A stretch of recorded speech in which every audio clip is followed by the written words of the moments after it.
Mind reads میں خوش آمدید۔ علمی کتابوں کی آسان وضاحت کے لیے چینل کو سبسکرائب کریں۔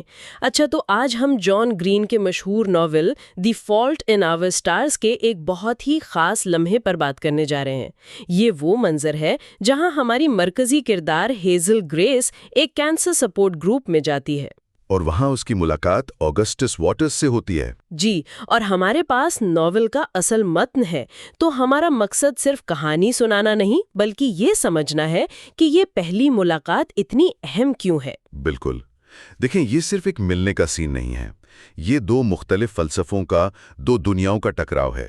ایک طرف ہیزل ہے جو بہت حقیقت پسند ہے، ہاں، اور دوسری طرف آگسٹس جو زندگی میں کوئی بڑا بہادرانہ مطلب ڈھونڈ رہا ہے۔ تو آج ہم اسی پر بات کریں گے۔ وہ سپورٹ گروپ کا ماحول کیسا تھا، ان کے مکالمے، اور وہ چھوٹی چھوٹی خاموشیاں جنہوں نے ان کے رشتے کی بنیاد رکھی۔ تو شروع کرتے ہیں۔ ہیزل وہاں جاتی کیوں ہے؟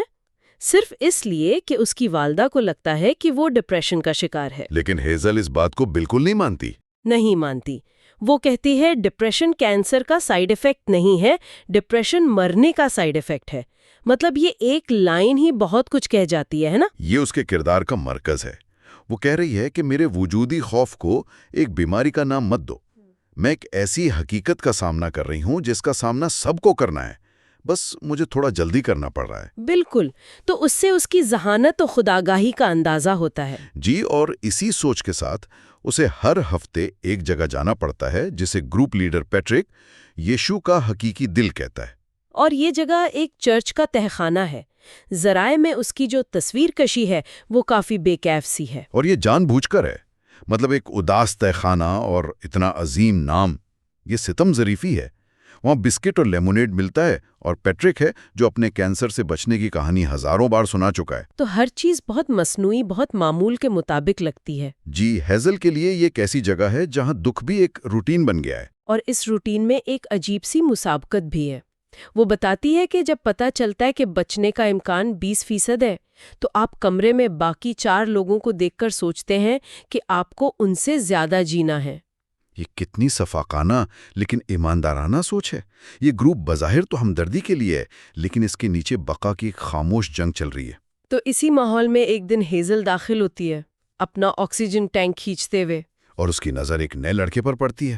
ہاں، جو اسے مسلسل گھور رہا ہے۔ اور وہ بھی بے جھجک۔ ہیزل کو یا تو لوگ نظر انداز کرتے ہیں یا ترس سے دیکھتے ہیں۔ اس کے لیے یہ براہ راست نظر بالکل نئی چیز تھی۔ اس نظر میں ترس نہیں تھا؟ نہ ترس تھا، نہ کوئی عجیب تجسس، بس ایک سیدھا سادہ رابطہ تھا۔ تو اس کا پہلا رد عمل کیا ہوتا ہے؟ وہ فوراً اپنی ظاہری حالت پر پریشان ہو جاتی ہے۔ پرانی جینز، الجھے ہوئے بال، جی، اور وہ آکسیجن کی نلکیاں، کیونکہ اس ایک نظر نے اسے اچانک ایک عام نوجوان لڑکی جیسا محسوس کروایا۔ وہ اپنی بیماری کے خول سے ایک لمحے کے لیے باہر آ گئی، لیکن پھر بھی وہ نظریں نہیں چراتی۔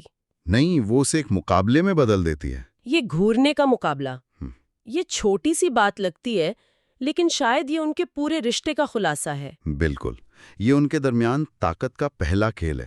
دونوں ہی مضبوط ہیں، کوئی پیچھے ہٹنے کو تیار نہیں۔ اور آخر میں آگسٹس مسکرا کر نظریں ہٹا لیتا ہے۔ اور ہیزل کو لگتا ہے کہ وہ جیت گئی ہے۔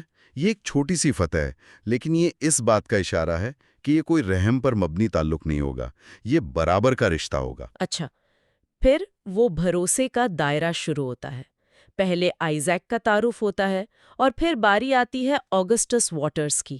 اور اس کا تعارف تو بہت ہی یادگار ہے۔ وہ لائن، او میں شاندار ہوں، میں ایک ایسی رولر کوسٹر پر ہوں جو صرف اوپر جاتی ہے میرے دوست۔ کیا یہ اصلی آگسٹس ہے یا یہ ایک نقاد ہے؟ یہ 100% ایک نقاب ہے، ایک بہت دلکش، بہت ذہانت سے بنایا گیا نقاب۔ وہ ایک کردار ادا کر رہا ہے جو اس نے اپنے لیے خود بنایا ہے۔ وہ ایک ہیرو کے طور پر یاد رکھا جانا چاہتا ہے، جی، نہ کہ صرف ایک بیمار لڑکے کے طور پر۔ اور یہ ہیزل کے تعارف سے کتنا مختلف ہے۔ وہ صرف حقائق بتاتی ہے، میرا نام ہیزل ہے، 16 سال کی ہوں، تھائرائیڈ اور پھیپھڑوں میں میٹس، میں ٹھیک ہوں، کوئی ڈرامہ نہیں۔ بالکل، وہ حقائق میں جیتی ہے، اور آگسٹس استعاروں میں۔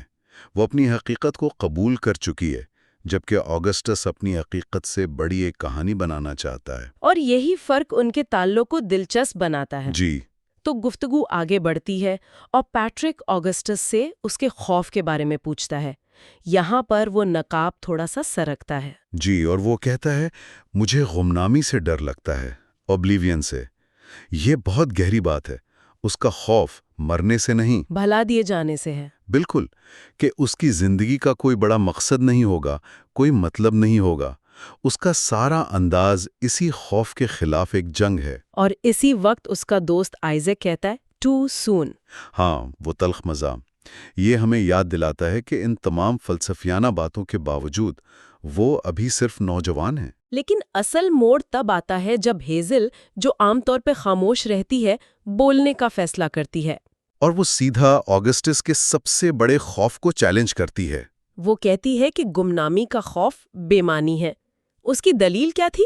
اس کی دلیل کائناتی سطح پر ہے۔ وہ کہتی ہے کہ ایک دن آئے گا جب تمام انسان ختم ہو جائیں گے، کوئی بھی ارسطو یا کلوپترا کو یاد رکھنے والا نہیں بچے گا۔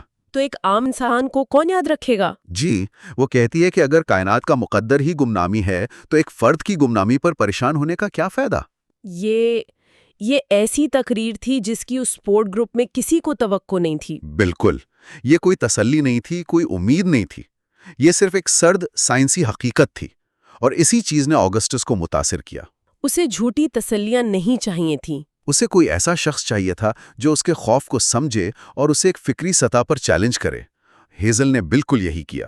اور آگسٹس کا رد عمل ناول کے الفاظ ہیں کہ اس کے چہرے پر ایک حقیقی مسکراہٹ پھیل گئی جو اس کے چہرے کے لیے بہت بڑی تھی۔ ہاں، یہ وہ بناوٹی دلکش مسکراہٹ نہیں تھی، یہ سچے احترام اور حیرت کی مسکراہٹ تھی۔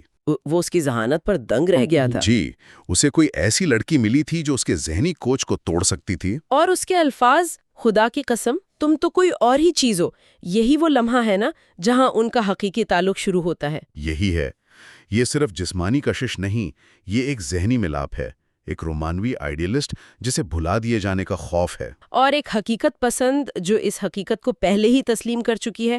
وہ ایک دوسرے کے لیے بالکل وہی تھے جس کی انہیں ضرورت تھی۔ ایک چیلنج، ایک نیا زاویہ۔ اور پھر سیشن کے آخر میں پیٹرک کی دعا آتی ہے جو اس ساری بحث کو واپس ان کی تلخ حقیقت پر لے آتی ہے۔ جب وہ کہتا ہے ہم آگسٹس کی ہڈیوں کے لیے دعا کرتے ہیں، ہیزل کے پھیپھڑوں کے لیے دعا کرتے ہیں۔ یہ جملہ ان کی مشترکہ کمزوری اور مشترکہ جنگ کی یاد دہانی ہے۔ یہ ایک بہت طاقتور اختتام ہے۔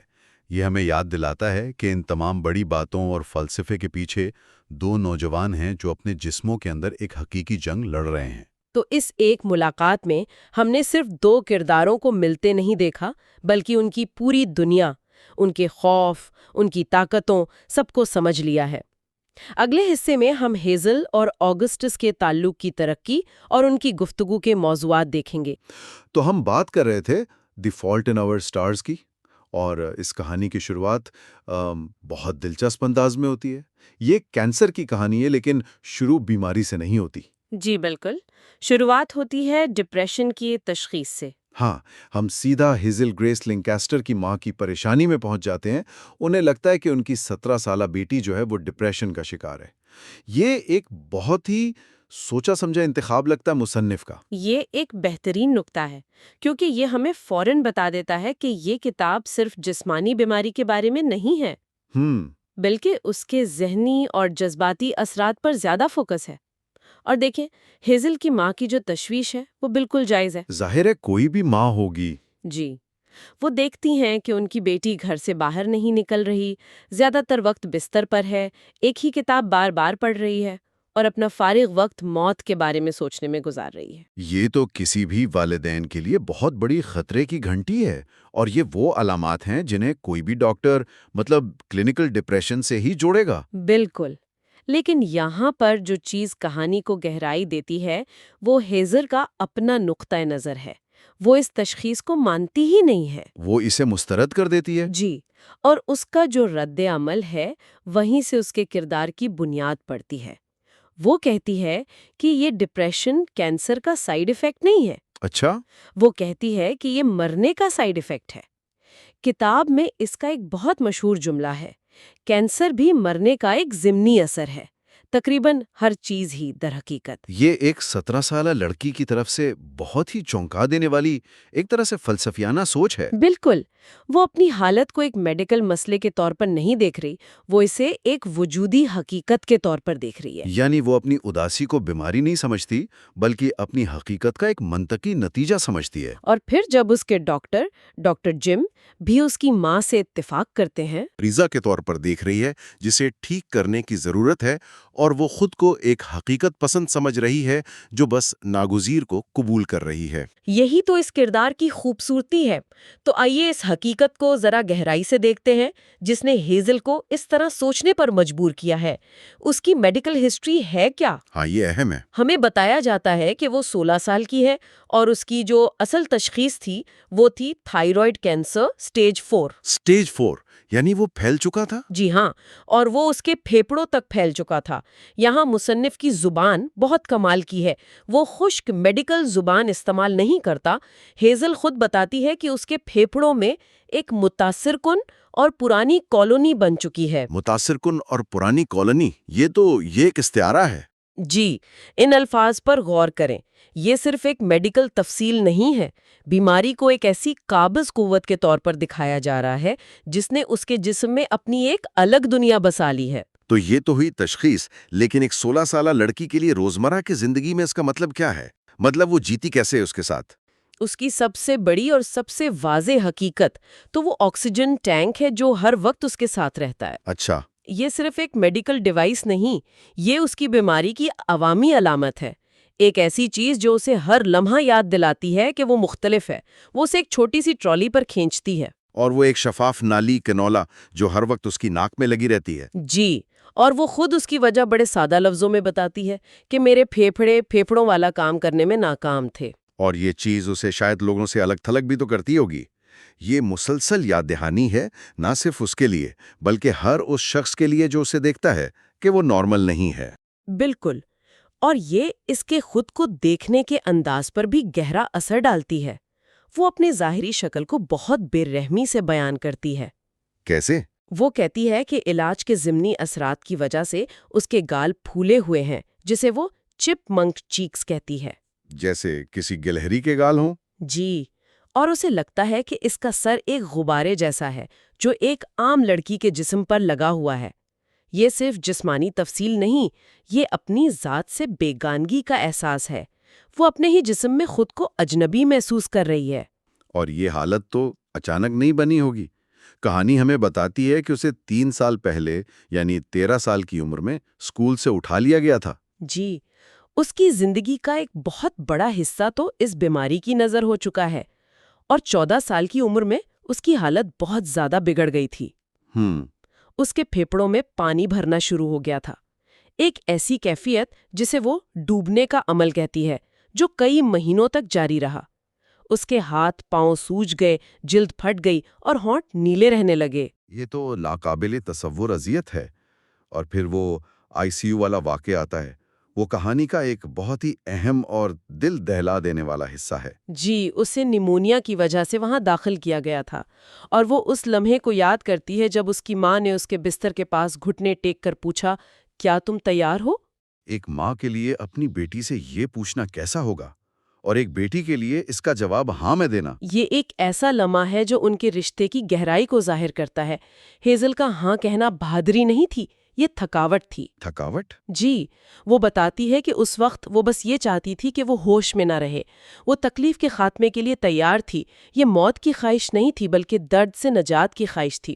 یہ ایک بہت ہی نازک فرق ہے جسے کتاب بہت خوبصورتی سے پیش کرتی ہے۔ لیکن پھر کہانی میں ایک غیر متوقع موڑ آتا ہے، ایک معجزہ۔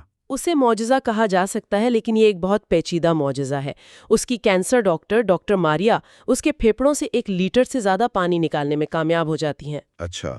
اور اسی دوران ایک تجرباتی دوا ہے فیلنسفور، وہ اپنا کام شروع کر دیتی ہے، اور یہ ایسی دوا تھی جس کے کامیاب ہونے کا امکان بہت کم تھا۔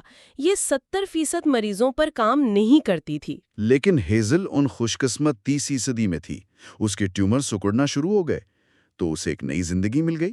اسے زندگی ضرور ملی، لیکن یہ سمجھنا بہت ضروری ہے کہ یہ علاج نہیں تھا، کتاب اسے خریدا ہوا وقت کہتی ہے۔ خریدا ہوا وقت؟ جی، یہ ایک ایسی مہلت تھی جس کی کوئی گارنٹی نہیں تھی۔ اس کے پھیوڑے اب بھی کمزور تھے، لیکن آکسیجن ٹینک اور فیلنسفور کی روزانہ خوراک کی مدد سے وہ غیر معینہ مدت تک زندہ رہ سکتی تھی۔ یہ جو غیر معینہ مدت کا تصور ہے نا، یہ اس کی پوری زندگی پر چھایا ہوا ہے۔ اور یہیں سے بات واپس وہیں آ جاتی ہے جہاں سے ہم نے شروع کی تھی۔ اس کی ماں جسے ڈپریشن سمجھ رہی ہیں، وہ شاید اس ادھار کے وقت پر جینے کا منطقی نتیجہ ہے۔ بالکل صحیح پکڑا آپ نے۔ جب آپ کو معلوم ہو کہ آپ کا مستقبل غیر یقینی ہے تو آپ حال میں کیسے پوری طرح جی سکتے ہیں؟ جی، یہ خریدا ہوا وقت ایک تحفہ بھی ہے اور ایک بوجھ بھی۔ یہ احساس اس کی ہر سوچ، ہر رشتے اور ہر فیصلے پر اثر انداز ہوتا ہے۔ وہ ایک ایسی حقیقت میں جی رہی ہے جہاں وہ کل کے لیے منصوبے نہیں بنا سکتی۔ اس حقیقت کا اس کی سماجی زندگی پر تو یقیناً بہت گہرا اثر پڑا ہوگا۔ 3 سال سے اسکول نہیں گئی، اس کی دنیا بہت چھوٹی ہو گئی ہوگی۔ بہت چھوٹی۔ وہ کہتی ہے کہ اس کے والدین ہی اس کے 2 بہترین دوست ہیں۔ اس کی زندگی گھر، ہسپتال اور کتابوں کے گرد گھومتی ہے۔ اور اسی چھوٹی سی دنیا میں اس کا تیسرا بہترین دوست ایک ایسا مصنف ہے جس سے وہ کبھی نہیں ملی، پیٹر وین ہاؤٹن۔ اور اس کی کتاب این امپیریل افلکشن۔ ہیزل اسے اپنی بائبل کہتی ہے۔ یہ صرف ایک کتاب نہیں ہے اس کے لیے، ہے نا؟ جی بالکل نہیں۔ یہ کتاب محض تفریح نہیں، یہ ہیزل کی شخصیت کا عکس ہے۔ اس کا مرکزی کردار اینا، وہ بھی کینسر کی مریضہ ہے، اور کتاب کا جو اختتام ہے وہ بہت عجیب ہے۔ ہاں، وہ بیچ جملے میں ختم ہو جاتی ہے، بالکل اچانک۔ یہ ادھورا پن ہیزل کو بے چین کرتا ہے، کیونکہ یہ موت کی غیر متوقع اور غیر یقینی نوعیت کی عکاسی کرتا ہے، وہی غیر یقینی صورتحال جس کے ساتھ وہ خود جی رہی ہے۔ تو اس کتاب کا ادھورا پن اس کی اپنی ادھوری زندگی کا استعارہ بن جاتا ہے۔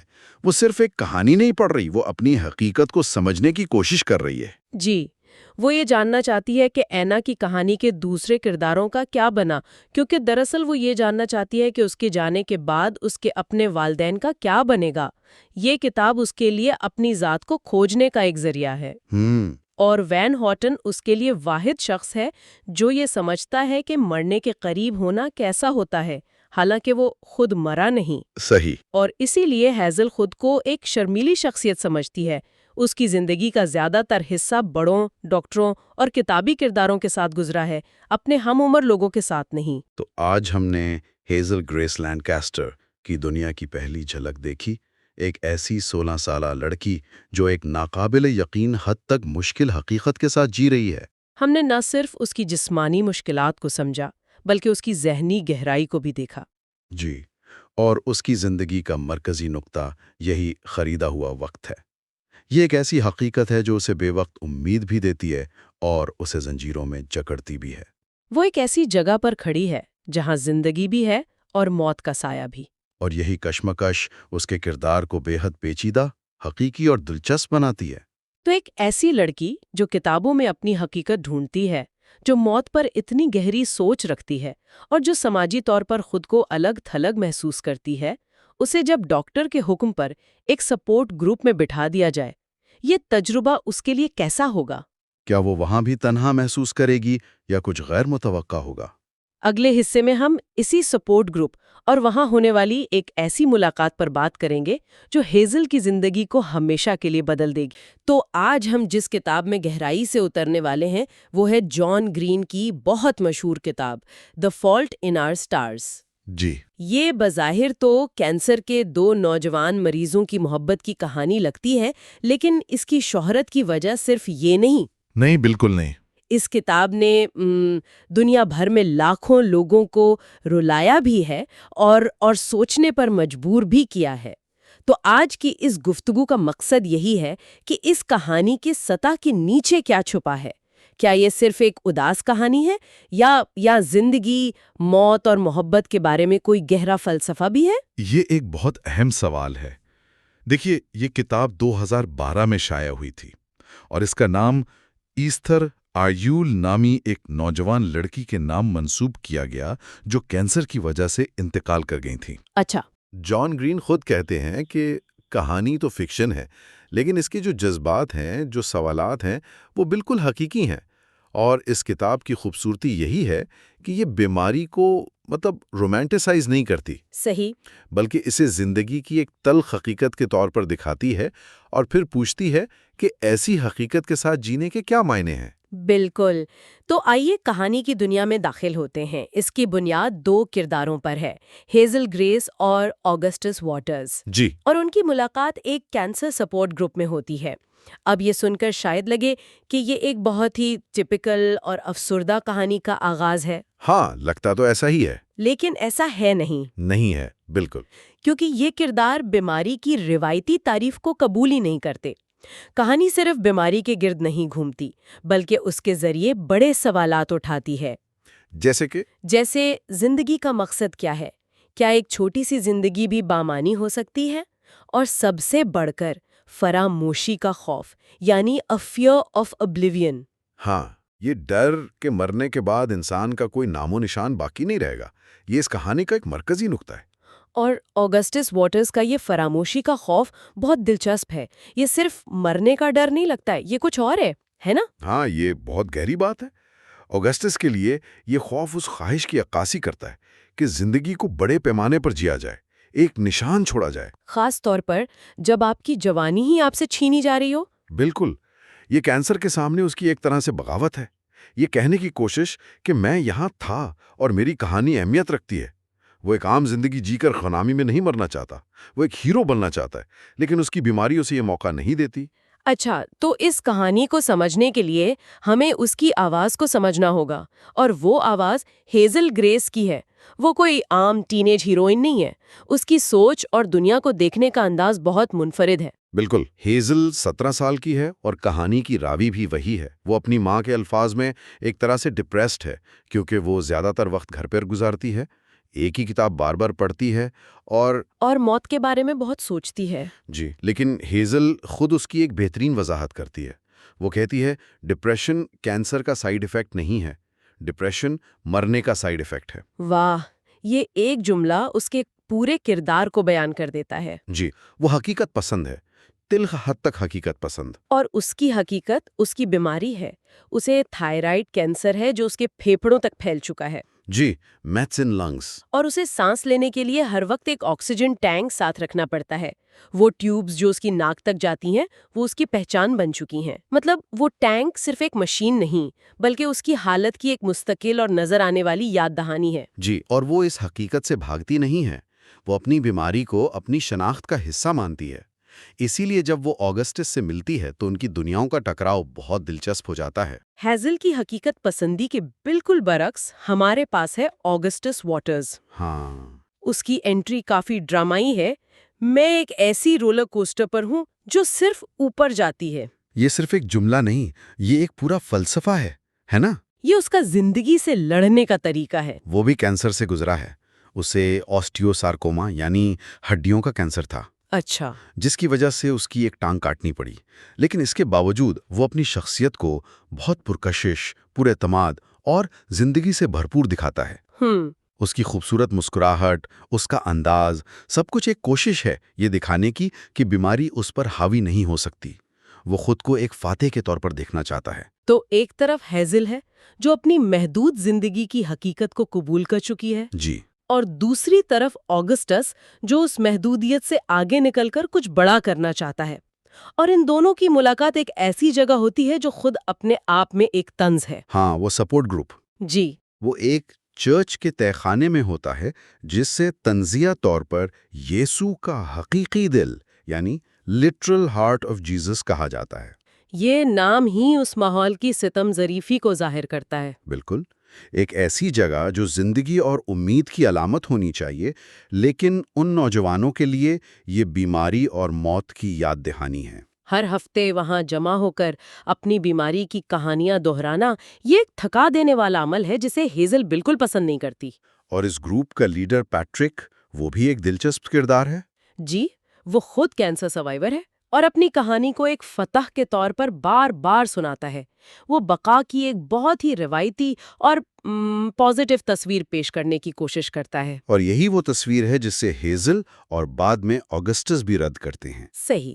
پیٹرک کی کہانی اس کلچرل بیانیے کی نمائندگی کرتی ہے کہ بیماری ایک جنگ ہے جس سے لڑنا اور جیتنا چاہیے، لیکن ہیزل جانتی ہے کہ حقیقت اتنی سادہ نہیں ہوتی۔ تو اس کے لیے یہ گروپ ایک ایسی جگہ ہے جہاں لوگ جھوٹی تسلیوں کا تبادلہ کرتے ہیں۔ جی، اور اسی بیزاری کے عالم میں اس کی نظر پہلی بار آگسٹس پر پڑتی ہے۔ اور وہ لمحہ بہت خاص ہے۔ وہ بس ایک دوسرے کو دیکھتے رہتے ہیں۔ ہاں، پھر جب گروپ میں تعارف کا سلسلہ شروع ہوتا ہے اور آگسٹس کی باری آتی ہے تو وہ اپنے فراموشی کے خوف کا ذکر کرتا ہے۔ وہ کہتا ہے مجھے فراموشی سے ڈر لگتا ہے۔ یہ ایک ایسی محفل میں بہت ہی غیر معمولی اور ایماندارانہ اعتراف ہے۔ اور یہی وہ لمحہ ہے جو ہیزل کو بولنے پر مجبور کرتا ہے۔ وہ جو عام طور پر خاموش رہتی ہے، وہ آگسٹس کے اس گہرے خوف کا جواب دیتی ہے۔ کیا کہتی ہے وہ؟ وہ ایک فلسفیانہ جواب دیتی ہے جو اس نے اپنی پسندیدہ کتاب سے سیکھا ہے۔ وہ کہتی ہے کہ ایک دن آئے گا جب تمام انسان مر جائیں گے اور کسی کو یاد رکھنے والا کوئی نہیں ہوگا۔ ارسطو سے لے کر کلوپترا تک سب فراموش کر دیے جائیں گے، تو اس پر پریشان ہونے کا کوئی فائدہ نہیں۔ یہ جواب تو اگسٹس کو ہلا کر رکھ دیتا ہوگا۔ وہ ایک ایسی لڑکی سے یہ سن رہا ہے جو خود موت کے بہت قریب ہے۔ مجھے ہمیشہ یہ بات حیران کرتی ہے کہ ہیزل فراموشی کے خیال سے اتنے پرسکون کیوں ہے؟ وہ اگسٹس کے خوف کو اتنی منطق سے کیوں رد کرتی ہے؟ کیونکہ اس کا فلسفہ اس کی فیوریٹ کتاب این امپیریل افلیکشن سے آیا ہے، جسے پیٹر وین ہوٹن نے لکھا ہے۔ اچھا، یہ کتاب اتنی اہم کیوں ہے اس کے لیے؟ یہ کتاب صرف ایک کتاب نہیں، یہ ہیزل کی زندگی کا آئینہ ہے۔ اس کتاب کی مرکزی کردار اینا کو بھی کینسر ہے، اور وہ بھی زندگی کو بہت ذہانت اور حقیقت پسندی سے دیکھتی ہے۔ اور سب سے اہم بات یہ ہے کہ وہ کتاب بیچ میں ہی ختم ہو جاتی ہے، ایک جملے کے درمیان میں، جیسے اینا کی زندگی اچانک ختم ہو گئی۔ اوہ، تو ہیزل کا اس کتاب کے انجام کو جاننے کا جنون دراصل اپنی کہانی کے انجام کو سمجھنے کی کوشش ہے۔ بالکل۔ وہ جاننا چاہتی ہے کہ اینا کے مرنے کے بعد باقی کرداروں کا کیا بنا، تاکہ وہ اندازہ لگا سکے کہ اس کے جانے کے بعد اس کے والدین کا کیا ہوگا۔ بالکل، اسی لیے جب وہ آگسٹس کو فراموشی پر لیکچر دیتی ہے تو وہ صرف کتابی باتیں نہیں دہرا رہی، بلکہ وہ اپنی زندگی کا فلسفہ بیان کر رہی ہوتی ہے۔ اس نے اس حقیقت کو قبول کر لیا ہے کہ شاید اس کی زندگی کا کوئی عظیم مقصد نہ ہو، اور یہ ٹھیک ہے۔ اور آگسٹس، جو ایک عظیم مقصد کی تلاش میں ہے، وہ اس کی اس بے باکی اور ذہانت سے بے حد متاثر ہوتا ہے۔ اس کی عام مسکراہٹ ایک حقیقی گہری مسکراہٹ میں بدل جاتی ہے، اور وہ کہتا ہے، خدا کی قسم تم کچھ اور ہی ہو۔ اور یہ جملہ ان کے رشتے کا آغاز ہے۔ یہ کوئی عام ٹین ایج رومانس نہیں ہے۔ نہیں، بالکل نہیں۔ یہ دو ایسی روحوں کا ملاپ ہیں جو زندگی کے سب سے بڑے سوالات سے جوجھ رہی ہیں۔ وہ ایک دوسرے میں اپنی ذات کا تکمیلہ دیکھتے ہیں۔ صحیح کہا۔ ہیزل آگسٹس کو حقیقت دکھاتی ہے، اور آگسٹس ہیزل کو خواب دیکھنا سکھاتا ہے۔ ہاں، اور آگسٹس کا جواب، خدا کی قسم تم کچھ اور ہی ہو، یہ بہترین ہے۔ وہ اس لڑکی سے ڈرتا نہیں جو اس کے سب سے بڑے خوف کو چیلنج کرتی ہے، بلکہ وہ اس کی طرف کھینچا چلاتا ہے۔ یہیں سے ہمیں پتہ چلتا ہے کہ ان کا رشتہ سطحی نہیں ہوگا، بلکہ وہ ایک دوسرے کے خوف، امیدوں اور زندگی کے بارے میں گہرے سوالات میں شریک ہوں گے۔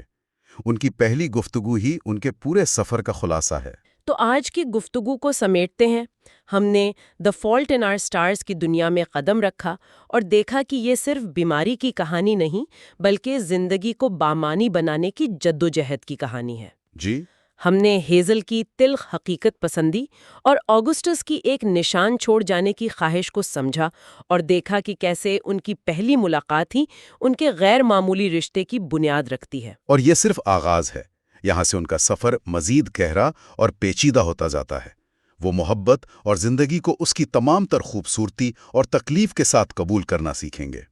ان کی کہانی ہمیں یہ سوچنے پر مجبور کرتی ہے کہ ایک اچھی زندگی کا پیمانہ اس کی لمبائی نہیں بلکہ اس کی گہرائی ہوتی ہے۔ اور شاید یہی سوال اس کتاب کے مرکز میں ہے کہ کیا ایک چھوٹی سی زندگی جسے بھرپور محبت اور شدت سے جیا گیا ہو، ایک لمبی گمنام زندگی سے زیادہ بامانی ہو سکتی ہے؟ بالکل، یہی سوال ہے جو یہ کہانی پڑھنے والوں کے لیے چھوڑ جاتی ہے۔ اگلے حصے میں ہم مرکزی کردار ہیزل گریس کی زندگی اور اس کی بیماری کے پس منظر پر مزید تفصیل سے بات کریں گے۔ تو آج ہم جس کہانی کی دنیا میں غوطہ لگانے والے ہیں وہ ہے دو نوجوانوں ہیزل اور آگسٹس کے بارے میں۔ بظاہر تو یہ کینسر کے مریض دو ٹین ایجرز کی محبت کی کہانی لگتی ہے، لیکن یہ اتنی مقبول کیوں ہوئی؟ آج ہم اس کی تہوں کو کھولیں گے اور دیکھیں گے کہ کس طرح ان کے مکالمے، ان کی سوچ اور ان کے استعمال کردہ استعارے موت کے خوف جیسے سنگین موضوع کو زندگی کی خوبصورتی اور معنی کی تلاش میں بدل دیتے ہیں۔ بالکل، اور یہ تلاش ان کی پہلی ملاقات سے ہی شروع ہو جاتی ہے۔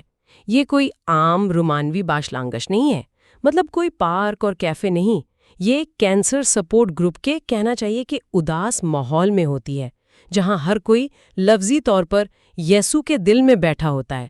تو یہ ماحول ہی اس کہانی کے مرکزی خیال کی بنیاد رکھتا ہے کہ غیر معمولی حالات میں عام انسانی جذبات کو کیسے تلاش کیا جائے۔ بالکل، اور اسی غیر معمولی ماحول میں ان کی پہلی نظریں ملتی ہیں۔ ہیزل جو اپنی ماں کے کہنے پر وہاں آئی ہے، وہ خود کو کمتر محسوس کر رہی ہے۔ وہ اپنے پھولے ہوئے گالوں اور پرانے کپڑوں کا ذکر کرتی ہے، لیکن جب آگسٹس اسے مسلسل گھورتا ہے تو وہ شرمانے کے بجائے اس کی نظروں کا مقابلہ کرتی ہے اور جیت جاتی ہے۔ یہ کوئی چھوٹی بات نہیں ہے۔ نہیں، بالکل نہیں، یہ اس کی اندرونی طاقت کو پہلی جھلک میں دکھا دیتی ہے۔ یہ ایک خاموش جنگ ہے، اور یہیں سے ان کے تعلق کی نوعیت واضح ہو جاتی ہے۔ یہ برابری کی سطح پہ قائم ہونے والا رشتہ ہے۔ اچھا، اور پھر جب تعارف کا وقت آتا ہے تو آگسٹس کا انداز بھی روایتی نہیں ہوتا۔ جی، وہ کہتا ہے، میں ایک ایسی رولر کوسٹر پر سوار ہوں جو صرف اوپر جاتی ہے۔ جب میں نے پہلی بار یہ پڑھا تھا تو مجھے لگا کہ یہ کردار کچھ زیادہ ہی خود اعتماد ہے، لیکن اصل میں یہ اس کا مقابلہ کرنے کا طریقہ ہے۔ یہ اس کی بیماری پر اس کا پہلا، آپ کہہ سکتی ہیں، علامتی وار ہے۔ یہ بہت دلچسپ نکتہ ہے۔ اس کے برعکس ہیزل کا تعارف بہت سیدھا اور حقیقت پسندانہ ہے۔ میرا نام ہیزل ہے، 16 سال کی، تھائرائیڈ کینسر جو اب پھیپھڑوں میں ہے، میں ٹھیک ہوں۔ کوئی ڈرامہ نہیں، کوئی فلسفہ نہیں، صرف حقائق۔ اور شاید یہی تضاد ان دونوں کو ایک دوسرے کی طرف کھینچتا ہے۔ ہاں، اور سپورٹ گروپ کے فوراً بعد ان کی پہلی گفتگو اس تضاد کو مزید گہرا کرتی ہے۔ آگسٹس اسے فوراً کہتا ہے، تم خوبصورت ہو، اور پھر اس کا موازنہ وی فور وینڈیٹا کی نیٹلی پورٹمن سے کرتا ہے۔ یہ صرف ایک تعریف نہیں ہے نا؟ وہ خاص طور پر اس فلم کا ذکر کرتا ہے جس میں اداکارہ کا سر منڈا ہوا ہوتا ہے۔ یہ اس بات کا اشارہ ہے کہ وہ ہیزل کو اس کی بیماری کے نشانات کے ساتھ ہی خوبصورت سمجھتا ہے۔ مطلب وہ اس کی حقیقت کو دیکھ رہا ہے، اسے نظر انداز نہیں کر رہا۔ اور یہی چیز ہیزل کو حیران کرتی ہے۔ پھر آگسٹس اسے اپنے گھر فلم دیکھنے کی دعوت دیتا ہے، جو ان کی دوستی کا اہم موڑ ثابت ہوتی ہے۔ آگسٹس کے گھر کا ماحول وہ بھی اس کے کردار کی ایک اور پرت کھولتا ہے۔ ہر جگہ انکریجمنٹس یعنی حوصلہ افزا اقوال لگے ہوئے ہیں، جی، جیسے سچے پیار کی پیدائش مشکل وقت میں ہوتی ہے۔ یہ انکریجمنٹس بظاہر تو بہت مثبت لگتے ہیں، لیکن کیا یہ صرف مثبت سوچ کی علامت ہے، یا یہ اس تلخ حقیقت سے انکار کی بھی ایک شکل ہے جس کا وہ خاندان سامنا کر رہا ہے؟ یہ ایک بہت باریک لکیر ہے۔ صحیح۔ آگسٹ خود ان کا مذاق اڑاتا ہے، لیکن یہ بھی مانتا ہے کہ وہ اسے پسند کرتا ہے۔ یہ اس کے اپنے خاندان کے ساتھ پیچیدہ لیکن محبت بھرے تعلق کو ظاہر کرتا ہے، جہاں وہ بے وقت ان کی فکر مندی کو سراہتا بھی ہے اور اس سے تنگ بھی ہوتا ہے۔ اور اسی ماحول میں وہ ہیزل سے ایک ایسا سوال پوچھتا ہے جو شاید اس سے پہلے کسی نے نہیں پوچھا تھا۔ وہ کہتا ہے، تمہاری کہانی کیا ہے؟ اور فوراً واضح کرتا ہے کہ اسے کینسر والی کہانی نہیں بلکہ اصل کہانی جاننی ہے۔ اس کی دلچسپیاں، اس کے شوق، اور اس سوال پر ہیزل کو پہلی بار احساس ہوتا ہے کہ اس کی زندگی پر کینسر کتنا حاوی ہو چکا ہے کہ اس کے پاس بتانے کو کوئی اور کہانی ہے ہی نہیں۔ یہ ایک تکلیف دہ لمحہ ہے۔ بہت، لیکن یہی وہ جگہ ہے جہاں وہ اپنی پسندیدہ کتاب این امپیریل افلکشن کا ذکر کرتی ہے۔ یہ کتاب ان دونوں کے رشتے میں ایک پل کا کام کرتی ہے۔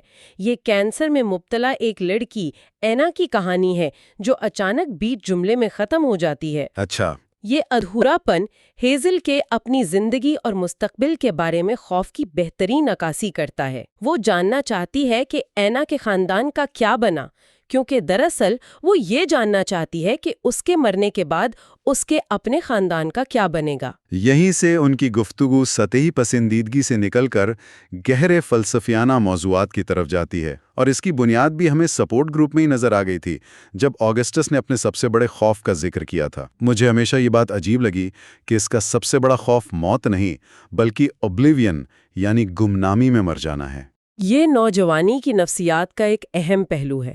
ایک نوجوان کے لیے، خاص طور پر جو اپنی زندگی کو مختصر دیکھ رہا ہو، یہ خواہش بہت شدید ہوتی ہے کہ اس کی زندگی کا کوئی نشان باقی رہے۔ وہ کہتا ہے، مجھے اس سے اتنا ہی ڈر لگتا ہے جتنا ایک نابینا کو اندھیرا۔ یہ بہت طاقتور تشبیہ ہے۔ بہت زیادہ۔ وہ ایک ایسی دنیا میں بامانی بننا چاہتا ہے جو اسے مٹانے پر تلی ہوئی ہے۔ بالکل۔ اور اس کے جواب میں ہیزل جو تقریر کرتی ہے وہ اس کہانی کے مرکزی فلسفے کو بیان کر دیتی ہے۔ وہ اپنی کتاب کے مصنف پیٹر وین ہوٹن کے خیالات کو دہراتے ہوئے کہتی ہے کہ ایک دن تمام انسان مر جائیں گے اور کسی کو یاد نہیں رکھا جائے گا، چاہے وہ ارسطو ہو یا کلیوپیٹرا۔ تو گمنامی ایک لازمی سچائی ہے اور اس سے ڈرنا بے معنی ہے۔ بالکل۔ اور آگسٹس اس کی ذہانت سے اتنا متاثر ہوتا ہے کہ وہ صرف اتنا کہہ پاتا ہے، خدا کی قسم تم واقعی کچھ الگ۔ اور یہی وہ لمحہ ہے جہاں ان کا تعلق جسمانی کشش سے نکل کر گہری ذہنی اور فکری ہم آہنگی کی طرف بڑھتا ہے۔ وہ ایک دوسرے کی سوچ کو چیلنج بھی کرتے ہیں اور اس کی تعریف بھی کرتے ہیں۔ اور سوچ کو چیلنج کرنے کی بات کریں تو ہیزل کا خود کو ایک گرینیڈ سے تشبیہ دینا وہ سب سے طاقتور مثال ہے۔ وہ اپنی ماں سے کہتی ہے کہ وہ ایک گرینیڈ ہے جو کسی بھی وقت پھٹ جائے گا، اور وہ اس سے ہونے والے نقصانات کو کم کرنا چاہتی ہے۔ کیا آپ کے خیال میں یہ خود کو گرینیڈ کہنا ایک بے لوث عمل ہے یا خود غرضی؟ وہ دوسروں کو بچانے کی بات کر رہی ہے، لیکن کیا وہ خود کو جذباتی طور پر الگ تھلگ کر کے دراصل اپنی حفاظت کر رہی ہے؟ یہ ایک بہترین سوال ہے اور اس کا جواب سیدھا نہیں ہے۔ ایک سطح پر تو یہ اس کے احساس جرم کو ظاہر کرتا ہے کہ اس کی بیماری اس کے پیاروں کے لیے تکلیف کا باعث بنے گی۔ یہ ایک بہت بڑی قربانی ہے کہ وہ اپنی خوشی کو محدود کر رہی ہے تاکہ دوسروں کو مستقبل کے درد سے بچا سکے۔ صحیح۔ لیکن اس کی ایک دوسری پرت بھی ہے۔ یہ خود کو محفوظ رکھنے کا ایک طریقہ بھی ہے۔ اگر وہ کسی کو قریب نہیں آنے دے گی تو اسے کھونے کا درد بھی کم ہوگا۔ تو یہ بوقت قربانی بھی ہے اور دفاعی حکمت عملی بھی۔ یہ واقعی ایک پیچیدہ جذبہ ہے، اور جہاں ہیزل موت کو ایک داخلی دھماکے کے طور پر دیکھتی ہے، وہیں آگسٹس اس کا سامنا ایک خارجی علامتی عمل سے کرتا ہے، اپنی بغیر جلائی سگریٹ سے۔ جی، جب ہیزل اس پر غصہ ہوتی ہے تو وہ اس کی وضاحت کرتا ہے۔ اور کیا کمال کی وضاحت ہے! بالکل، یہ تمہیں تب تک نہیں مارتی جب تک تم اسے جلاؤ نہیں۔ یہ ایک استعارہ ہے۔ تم مارنے والی چیز کو اپنے دانتوں کے درمیان رکھتے ہو لیکن اسے مارنے کی طاقت نہیں دیتے۔ یہ صرف موت پر قابو پانے کی خواہش نہیں ہے بلکہ یہ نوجوانی کی بغاوت کی بھی علامت ہے۔ اچھا، یہ کیسے؟ دیکھیں، ایک ایسی دنیا میں جہاں اس کے جسم پر بیماری کا مکمل کنٹرول ہے، وہ اپنی شرائط پر علامتی کنٹرول حاصل کرنے کا ایک طریقہ ڈھونڈ رہا ہے۔ یہ بے بسی کے عالم میں طاقت کا ایک مظاہرہ ہے۔ بات ہے جو کینسر کے مریض بچوں کو ملتی ہیں، جیسے مشہور کھلاڑیوں سے ملاقات یا بغیر محنت کے ڈرائیونگ لائسنس۔ یہ پرکس ایک تلخ حقیقت کو مذاق کے پردے میں پیش کرتے ہیں۔ یہ اس بات کی طرف اشارہ ہے کہ معاشرہ کس طرح رحم اور احساس جرم کے ملے جلے قذبات کے ساتھ ان بچوں سے پیش آتا ہے۔ آگسٹس کا ڈرائیونگ ٹیسٹ میں بار بار فیل ہونے کے باوجود لائسنس مل جانا اس کی بہترین مثال ہے۔ صحیح۔ یہ مراحت ان کی مشکل زندگی میں چھوٹی چھوٹی آسانیاں تو پیدا کرتی ہیں، لیکن ساتھ ہی انہیں مسلسل یاد دلاتی ہیں کہ وہ نارمل نہیں ہے۔ بالکل۔ اور آگسٹس کا زندگی کے بارے میں نظریہ اس کے ویڈیو گیم کھیلنے کے انداز میں بھی نظر آتا ہے۔ جب وہ گیم میں بچوں کو بچانے کے لیے اپنی جان قربان کر دیتا ہے تو ہیزل کہتی ہے کہ یہ تو عارضی نجات تھی، جس پر وہ بہت گہری بات کہتا ہے۔ وہ کہتا ہے، تمام نجات عارضی ہوتی ہے۔ میں نے انہیں 1 منٹ خرید کر دیا، شاید یہی منٹ انہیں 1 گھنٹہ اور پھر 1 سال دلا دے۔ میری زندگی نے انہیں 1 منٹ دیا اور یہ کچھ نہ ہونے سے بہتر ہے۔ بالکل، یہ اس کی سوچ کو ظاہر کرتا ہے کہ زندگی کی طوالت سے زیادہ اس کے لمحات کی کوالٹی اور ان نے کیے گئے اعمال کی اہمیت ہے۔ وہ گمنامی سے ڈرتا ہے لیکن وہ یہ بھی سمجھتا ہے کہ چھوٹے چھوٹے بامانی کام بھی زندگی کو قیمت دیتے ہیں۔ تو اگر ہم ان تمام باتوں کو جوڑ کر دیکھیں، ان کی پہلی ملاقات، گمنامی پر بحث، گرینیڈ اور سگریٹ کے استعارے، تو یہ واضح ہوتا ہے کہ ان کا رشتہ صرف ایک رومانوی کشش پر نہیں بنا، یہ دو بہت ذہین ذہنوں کا ٹکراؤ ہے جو زندگی کے سب سے بڑے سوالات سے نبرد آزما ہے۔ بالکل، اور وہ یہ کام مزاح، ذہانت اور ایک دوسرے کے لیے گہری ہمدردی کے ساتھ کرتے ہیں۔ وہ ایک دوسرے کو اپنی بیماری کی وجہ سے کمزور نہیں سمجھتے، بلکہ اپنی سوچ کی وجہ سے مضبوط مانتے ہیں۔ یہی چیز ان کے تعلق کو اتنا طاقتور اور متاثر کن بناتی ہے۔ وہ اپنی محدود زندگی میں لامحدودیت تلاش کر رہے ہیں۔ واقعی، اور یہ تلاش انہیں ایک ایسے سفر پر لے جائے گی جو ان کی زندگیوں کو ہمیشہ کے لیے بدل دے گا۔ اگلے حصے میں ہم اسی سفر، ان کے فیصلوں اور کہانی کے اہم موڑ پر بات کریں گے۔ تو پچھلی بار ہم نے ہیزل اور آگسٹس کی کہانی کو وہاں چھوڑا تھا جہاں ان کا رشتہ ایک کتاب این امپیریل افلکشن کے گرد گہرا ہو رہا تھا۔ جی آج ہم اس کہانی کے بالکل دل میں اتریں گے، یعنی ان کا ایمسٹرڈیم کا سفر۔ بالکل۔ یہ سفر بظاہر تو کتاب کا جواب ڈھونڈنے کے لیے تھا، لیکن اصل میں یہ ان کی اپنی کہانی کا سب سے بڑا اور شاید سب سے تکلیف دہ موڑ تھا۔ آگسٹس نے اپنی وش استعمال کی ہے اور ڈاکٹروں نے بھی اجازت دے دی ہے۔ جی، جو کہ خود ایک معجزے سے کم نہیں تھا۔ تو سوال یہ ہے کہ جب کردار اپنی کہانی کا اختتام جاننے نکلتے ہیں تو کیا وہ اپنی زندگی کی حقیقت سے ٹکرانے کے لیے تیار ہوتے ہیں؟ یہ ایک بہترین سوال ہے، کیونکہ یہ سفر امیدوں سے بھرا ہوا شروع ہوتا ہے، لیکن اس کی ہر پرت کے نیچے ایک تلخ حقیقت چھپی ہوئی ہے۔ یہ صرف ایک شہر سے دوسرے شہر کا سفر نہیں ہے۔ یہ معصومیت سے تجربے کا، افسانے سے حقیقت کا اور زندگی سے موت کے قریب جانے کا سفر ہے۔ بالکل، اور اس کی شروعات تو سفر کے دن سے ہی ہو جاتی ہے۔ جب ہیزل کی ماں اسے لینے آگسٹس کے گھر پہنچتی ہیں تو وہاں ایک عجیب منظر ہوتا ہے۔ ہاں، گھر کے اندر سے آگسٹس کی اپنی ماں پر چیخنے کی آواز آ رہی ہوتی ہے۔ وہ کہہ رہا ہوتا ہے کیونکہ یہ میری زندگی ہے ماں، یہ میری ہے۔ جی، لیکن چند لمحوں بعد آگسٹس دروازے پر آتا ہے ایک بڑی سی مسکراہٹ کے ساتھ، جیسے کچھ ہوا ہی نہ ہو۔ میرے خیال میں یہیں سے مصنف ہمیں اشارے دینا شروع کر دیتا ہے۔ یہ صرف ایک ٹینیجر کا غصہ نہیں ہے، یہ بے بسی ہے۔ بے بسی؟ کس طرح؟ دیکھیے، آگسٹس وہ کردار ہے جو ہر چیز پر کنٹرول رکھنا چاہتا ہے، اپنی زندگی، اپنی موت کی داستان، سب کچھ۔ اس کا یہ چیخنا اس کے اس کنٹرول کے ٹوٹنے کا پہلا اشارہ ہے۔ اچھا، وہ اپنی زندگی پر اپنا حق جتا رہا ہے کیونکہ اسے اندر ہی اندر محسوس ہو رہا ہے کہ یہ حق اس سے چھینا جا رہا ہے، اور پھر وہ مسکراتے ہوئے باہر آتا ہے۔ یہ اس کا ماسک ہے، ایک بہادری کا دکھاوا۔ تاکہ ہیزل کو اندازہ نہ ہو۔ بالکل، تاکہ ہیزل کو اس طوفان کا اندازہ نہ ہو جو اس کے اندر چل رہا ہے۔ اور یہی ماسک، یا کہہ لیں کہ ایک الگ طرح کی کمزوری، ہمیں ہوائی جہاز میں بھی نظر آتی ہے۔ جی، وہ مانتا ہے کہ اسے پرواز سے ڈر لگتا ہے۔ آگسٹس جو ہمیشہ اتنا پر اعتماد نظر آتا ہے، وہ پہلی بار اپنی کمزوری دکھا رہا ہے۔ اور یہ بہت دلچسپ ہے کہ وہ اپنی محبت کا اعتراف بھی اسی کمزوری کے لمحے میں کرتا ہے۔ یہ دونوں چیزیں جڑی ہوئی ہیں۔ کیسے؟ ہوائی جہاز میں ہونا اس کے لیے جسمانی کنٹرول کھونے جیسا ہے، اور محبت کا اعتراف کرنا وہ جذباتی کنٹرول کھونے جیسا ہے۔ مطلب وہ خود کو ہیزل کے سپرد کر رہا ہے۔ بالکل، جب وہ کہتا ہے میں تم سے محبت کرتا ہوں اور میں جانتا ہوں کہ محبت خلا میں ایک چیخ کی طرح ہے اور فنا یقینی ہے، لیکن میں تم سے محبت کرتا ہوں، تو وہ اپنی زندگی کا پورا فلسفہ بتا رہا ہے کہ سب کچھ ختم ہو جائے گا۔ ہاں، وہ جانتا ہے کہ سب کچھ ختم ہو جائے گا، لیکن اس بے معنویت کے سامنے محبت کرنا ہی سب سے بامانی کام ہے۔ پھر کی خوبصورتی، نہریں، پرانی عمارتیں، سب کچھ ایک خواب کی طرح ہے۔ جی، وہ ہوٹل فلسف میں ٹھہرتے ہیں اور پیٹر وین ہارٹن نے ان کے لیے ایک مہنگے ریسٹورنٹ میں ڈنر کا بھی انتظام کیا ہوتا ہے۔ ہاں، اورنجی میں۔ جی، اورنجی میں۔ مصنف جان بوجھ کر یہ خواب جیسا ماحول بناتا ہے تاکہ جب حقیقت سامنے آئے تو اس کا اثر اور بھی گہرا ہو۔ اور اسی ڈنر پر ایک اور عجیب بات سامنے آتی ہے۔ آگسٹ اپنے سوٹ کا ذکر کرتا ہے۔ ہاں، اس کا ڈیتھ سوٹ۔ یہ ڈیتھ سوٹ کیا ہے؟ یہ بہت ہی پریشان کن اصطلاح ہے۔ اس نے وہ سوٹ تب خریدا تھا جب اسے پہلی بار کینسر ہوا تھا، اس سوچ کے ساتھ کہ شاید یہ اس کے جنازے پر کام آئے۔ تو وہ اپنی موت کی تیاری کر رہا تھا۔ ایک طرح سے ہاں، یہ اس کے کردار کا تضاد دکھاتا ہے۔ وہ موت سے شدید خوفزدہ ہے، لیکن وہ اس خوف پر قابو پانے کے لیے مذاق کا سہارا لیتا ہے۔ یہ سوٹ خریدنا موت کو کنٹرول کرنے کی ایک کوشش تھی کہ اگر میں مر بھی جاؤں تو کم از کم میں کیسا دکھوں گا اس کا کنٹرول میرے پاس ہے. یہ اس کی بہادری بھی ہے اور اس کا دفاعی نظام بھی. اور اسی ڈنر پر ان کے درمیان پہلی بار ایک نظریاتی اختلاف بھی ہوتا ہے. جی، جب آگسٹس پھر سے ایک بامعنی زندگی اور بہادری سے مرنے کی بات کرتا ہے اور ہیزل کو غصہ آتا ہے.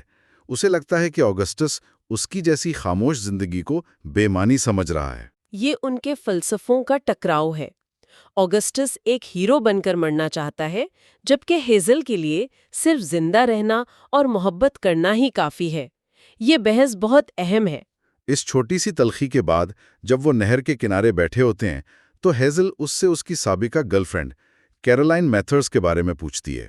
ہاں، ایک ایسا موضوع جس پر آگسٹس نے پہلے کبھی بات نہیں کی. اور یہاں ایک اور تکلیف دہ سچ سامنے آتا ہے. بالکل. وہ بتاتا ہے کہ کیرولائن کی موت برین ٹیومر سے ہوئی تھی، لیکن بیماری نے مرنے سے پہلے اس کی شخصیت کو چھین لیا تھا. وہ ایک تلخ اور ظالم انسان بن گئی تھی. وہ یہ سب ہیزل کو کیوں بتا رہا ہے؟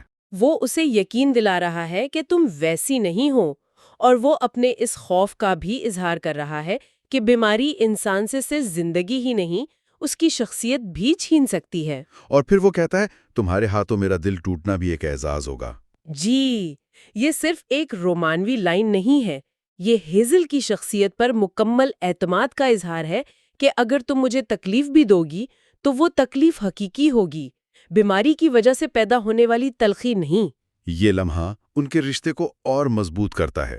جی، خاص طور پر اگلے دن جو ہونے والا تھا اس سے پہلے. ہاں، اگلا دن جس کا انہیں بے صبری سے انتظار تھا، پیٹر وین ہارٹن سے ملاقات، ان کے سفر کا مرکزی مقصد. وہ سوچ رہے تھے کہ انہیں آخرکار کتاب کے راز معلوم ہوں گے. اینا کی ماں کا کیا بنا؟ ٹیولپ مین کون تھا؟ ان کے ذہن میں ہزاروں سوال تھے. لیکن حقیقت ان کی تمام توقعات کو چکنا چور کر دیتی ہے. پیٹر وین ہارٹن ایک شرابی، بدتمیز انسان نکلتا ہے. صرف شرابی ہی نہیں بلکہ وہ ان کی توہین کرتا ہے، ان کے سوالوں کا جواب دینے سے انکار کر دیتا ہے اور کہتا ہے کہ کردار صرف کاغذ پر سیاہی کی لکیریں ہیں، ان کی کوئی زندگی نہیں. یہ تو بہت بڑی مایوسی تھی. مصنف نے یہ موڑ کہانی میں کیوں رکھا؟ ان کا ہیرو ایک ویلن کیوں نکلا؟ یہ اس کتاب کا ایک بہت اہم تھیم ہے، افسانے اور حقیقت کا فرق. ہیزل اور آگسٹس نے اس کتاب میں پناہ لی تھی. وین ہاؤٹن سے ملنا ان کی اس پناہ گاہ کو تباہ کرنے جیسا تھا. مطلب یہ کہ حقیقی زندگی کے جواب حقیقی زندگی میں ہی ملتے ہیں، کتابوں میں نہیں. وین ہاؤٹن کا کردار انہیں یہ تلخ سبق سکھانے کے لیے ہے کہ انہیں اپنی کہانی کا مطلب خود تلاش کرنا ہوگا. تو ایک طرف ان کا افسانوی ہیرو ان کی امیدوں کو توڑ دیتا ہے، لیکن وہیں وین ہاؤٹن کے اسسٹنٹ لیڈوجے، جی، جو اس کے رویے پر بہت شرمندہ ہوتی ہے، وہ انہیں تسلی دینے کے لیے ایک ایسی جگہ لے جاتی ہے جو تاریخ کی ایک حقیقی ہیرو سے منسوب ہے، این فرینک ہاؤس. یہ تضاد بہت معنی خیز ہے. وہ ایک جھوٹے دانشور کے گھر سے نکل کر ایک ایسی لڑکی کی پناہ گاہ میں جاتے ہیں جس نے حقیقی ظلم کے باوجود امید پر لکھا. اور این فرینک ہاؤس کی سیڑھیاں، وہ ہیزل کے لیے چڑھنا بہت مشکل ہوتا ہے. بہت زیادہ. یہ سیڑھیاں اس کی پوری زندگی کی جدوجہد کی علامت ہیں. سانس لینے کی جدوجہد، زندہ رہنے کی جدوجہد، ہر قدم ایک لڑائی ہے. لیکن وہ ہمت نہیں ہارتی، وہ چڑھتی رہتی ہے. اور پھر اٹاری میں، اس جگہ جہاں این فرینک نے اپنے خاندان کے ساتھ چھپ کر وقت گزارا تھا، تاریخ کے اس خاموش اور بوجھل مقام پر آگسٹس اور ہیزل پہلی بار ایک دوسرے کو چومتے ہیں. یہ ایک انتہائی طاقتور منظر ہے. موت اور ناامیدی کی تاریخ کے مرکز میں ان کا بوسہ زندگی، محبت اور مزاحمت کی ایک علامت بن جاتا ہے. اور وہاں موجود سیاح ان کے لیے تالیاں بجاتے ہیں. جی، وہ صرف دو ٹینیجرز کے لیے تالیاں نہیں بجا رہے، وہ زندگی کی فتح پر تالیاں بجا رہے ہیں. یہ لمحہ امید کی ایک بلند ترین چوٹی کی طرح ہے، لیکن جیسا کہ اکثر ہوتا ہے، سب سے اونچی چوٹی کے فوراً بعد ایک گہری کھائی آتی ہے. بالکل. اگلے دن آگسٹس ہیزل کو اپنے ہوٹل کے کمرے میں بلاتا ہے اور اس کے چہرے پر وہ مسکراہٹ نہیں ہوتی. اور وہاں اس کمرے میں وہ اس حقیقت سے پردہ اٹھاتا ہے جو اس کہانی کو اور ان کی زندگیوں کو ہمیشہ کے لیے بدل دیتی ہے۔ وہ کیا بتاتا ہے؟ وہ بتاتا ہے کہ ایمسٹرڈیم آنے سے کچھ دن پہلے اس کے کولہے میں جو درد تھا اس کا PET اسکین ہوا تھا، اور اسکین میں؟ اسکین سے پتہ چلا کہ اس کا کینسر واپس آ گیا ہے۔ صرف واپس نہیں آیا بلکہ یہ اس کے پورے جسم میں پھیل چکا ہے، اس کے جگر میں، پھیپھڑوں میں، ہر جگہ۔ اوہو، یہ ایک جارحانہ اور لا علاج واپسی تھی۔ یہ سن کر ہیزل کی دنیا ہی الٹ جاتی ہے۔ اچانک پچھلے سارے واقعات کا مطلب بدل جاتا ہے۔ اس کا اپنی ماں سے لڑنا، اس کا پرواز سے ڈرنا، اس کا فناس کے بارے میں بار بار بات کرنا، سب کچھ سمجھ میں آنے لگتا ہے۔ بالکل، یہ ایک ماسٹر کلاس ہے ڈرامیٹک آئرنی کی۔ اب ہیزل بھی اس حقیقت میں شریک ہو گئی ہے جس سے وہ اب تک بے خبر تھی۔ اور آگسٹ کا وہ اعتراف دنیا خواہشیں پوری کرنے والی فیکٹری نہیں ہے۔ بالکل، وہ اب صرف ایک فلسفیانہ جملہ نہیں رہتا، وہ ان کی ذاتی سفاک حقیقت بن جاتا ہے۔ اس کی وش ہیزل کو ایمسٹرڈیم لانے کے لیے نہیں تھی، بلکہ یہ اس کی اپنی آخری خواہش تھی۔ جی، خدا حافظ کہنے کا ایک طریقہ۔ تو ایک سفر جو ایک کتاب کے افسانوی راز جاننے کے لیے شروع ہوا تھا، وہ زندگی کے سب سے تلخ اور حقیقی راز پر آ کر ختم ہوا۔ بالکل، وہ اینا کی ماں کا مستقبل جاننے گئے تھے اور انہیں آگسٹس کے مستقبل کا پتہ چل گیا۔ انہیں وہ جواب نہیں ملا جس کی انہیں تلاش تھی، لیکن انہیں ایک ایسا جواب ملا جس کے لیے وہ بالکل تیار نہیں تھے۔ اگلے حصے میں ہم کہانی کے اختتام اور مجموعی نکات بیان کریں گے۔ تو آج ہم ایک ایسی کہانی کے اختتام پر بات کریں گے جس نے لاکھوں لوگوں کو ہنسایا بھی، رلایا بھی اور زندگی کے معنی پر سوچنے پر مجبور بھی کیا۔ ہم بات کر رہے ہیں دی فالٹ ان آور اسٹارز کے آخری ابواب کی۔ بالکل، ہمارا مشن یہ سمجھنا ہے کہ مصنف جان گرین موت، محبت اور ایک بامانی زندگی گزارنے کے بارے میں کیا گہرا پیغام دے رہے ہیں۔ اور یہ اختتام صرف کہانی کو سمیٹتا نہیں ہے بلکہ ان تمام بڑے سوالات کو ایک جگہ اکٹھا کرتا ہے جو پوری کتاب میں بکھرے ہوئے ہیں۔ تو آئیے وہیں سے شروع کرتے ہیں جہاں کہانی ایک بہت ہی جذباتی موڑ لیتی ہے۔ آگسٹ کی صحت تیزی سے گر رہی ہے۔ جی، اور وہ وقت آ گیا ہے جس سے وہ دونوں ڈرتے تھے۔ یہاں ایک ایسا منظر آتا ہے جو پڑھنے والے کو ہلا کر رکھ دیتا ہے، جسے وہ پری فیونرل کہتا ہے۔ اپنی آخری رسومات سے پہلے ایک ریہرسل۔ یہ خیال ہی کتنا عجیب اور دل دکھانے والا ہے نا؟ عجیب ہے، لیکن ویسے یہ اگسٹس کی شخصیت کے عین مطابق ہے۔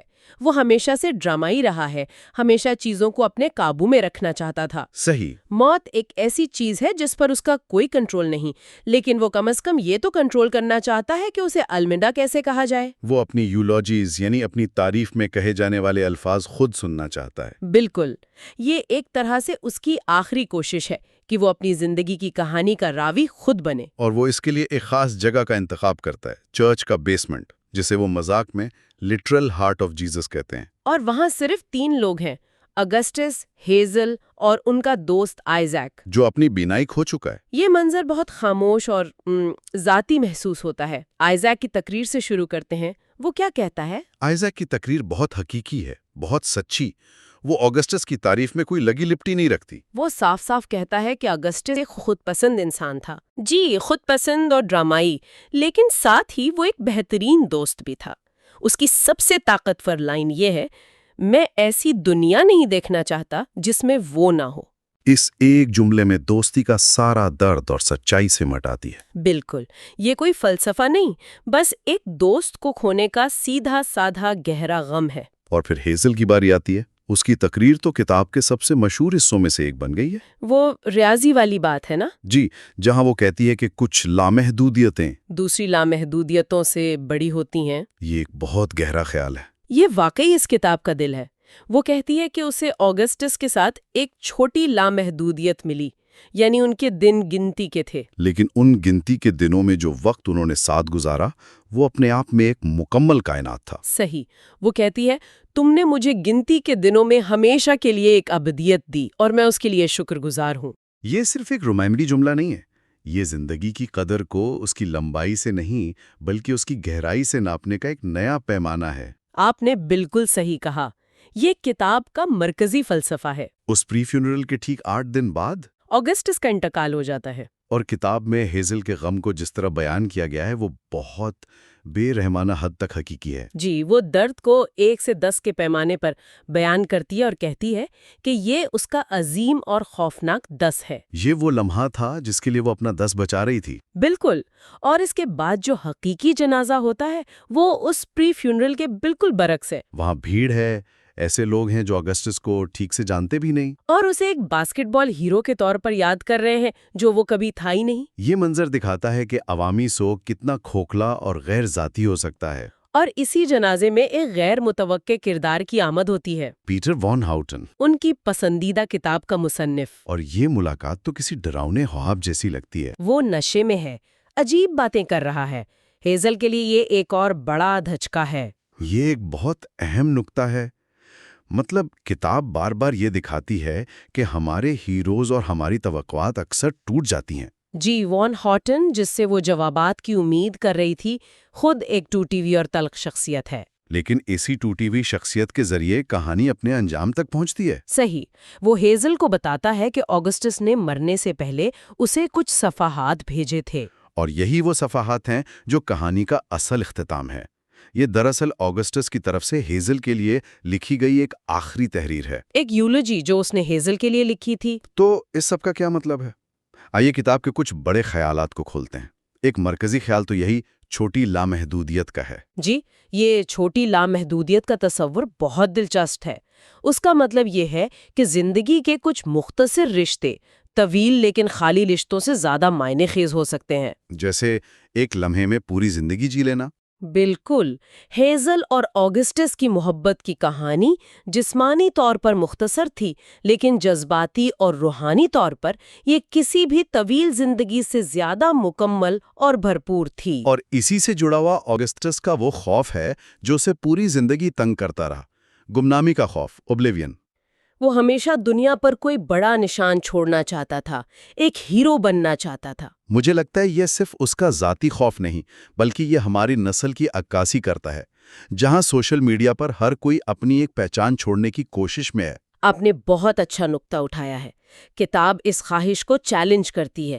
شروع میں آگسٹس کی خواہش ایک جنگ جیتنا یا کوئی عظیم کارنامہ انجام دینا ہے، لیکن آخر میں اس کا نقطہ نظر مکمل طور پر بدل جاتا ہے نا۔ جی، خاص طور پر وان ہاٹن کو لکھے گئے اپنے خط میں وہ لکھتا ہے، انسان جو نشان چھوڑتے ہیں وہ اکثر زخم ہوتے ہیں۔ یہ ایک انقلابی خیال ہے۔ بالکل، وہ سمجھ جاتا ہے کہ دنیا کو بدلنے کی کوشش میں ہم اکثر اسے نقصان پہنچاتے ہیں۔ تو اس کی نظر میں حقیقی میراث کیا ہے؟